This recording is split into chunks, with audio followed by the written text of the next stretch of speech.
Breaking news. America అధ్యక్షుడు Trump భారత్కు ఊహించని షాక్ ఇచ్చారు. యాపిల్ తయారీ ప్లాంట్లు మన దేశానికి తరలి వస్తాయన్న ఆశలపై నీళ్లు చల్లారు ట్రంప్. యాపిల్ సీఈఓ టీమ్ కుక్తో నిన్న ఖతార్లో భేటీ అయిన ట్రంప్ ఆ కంపెనీ ప్లాంట్లు భారత్కు తరలించొద్దని చెప్పారు. టీమ్ కుక్ కూడా దానికి అంగీకరించారని స్వయంగా ట్రంపే ప్రకటించారు.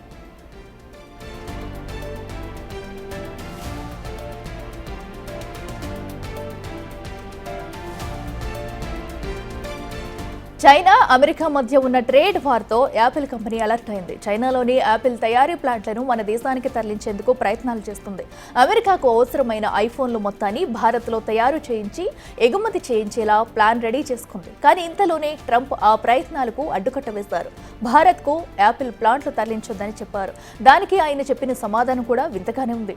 అమెరికా ఉత్పత్తులపై భారత్ కూడా అత్యధిక టారిఫ్లు వసూలు చేస్తుందని చెప్పారు ఆయన.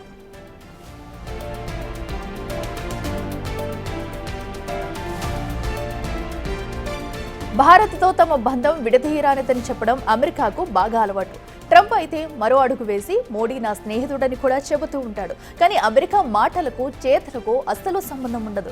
సంబంధం లేని మాటలు చెప్పడంలో ట్రంప్ నెక్స్ట్ లెవెల్. ఇదే విషయాన్ని ట్రంప్ మరోసారి నిరూపించాడు. ట్రంప్ సెకండ్ టైం ప్రెసిడెంట్ అయిన తర్వాత వరుసగా భారత్కు షాకులు ఇస్తున్నాడు. మొదట టారిఫ్ల రూపంలో దెబ్బకొట్టాడు. ఆ తర్వాత ఇండియా పాక్ యుద్ధం విషయంలోనూ ట్రంప్ మనకు కొంతవరకు అన్యాయం చేశాడనే విమర్శలు వస్తున్నాయి. అది మర్చిపోక ముందే ఇప్పుడు యాపిల్ తయారీ సంస్థలు భారత్కు రాకుండా అడ్డుకుంటున్నారు.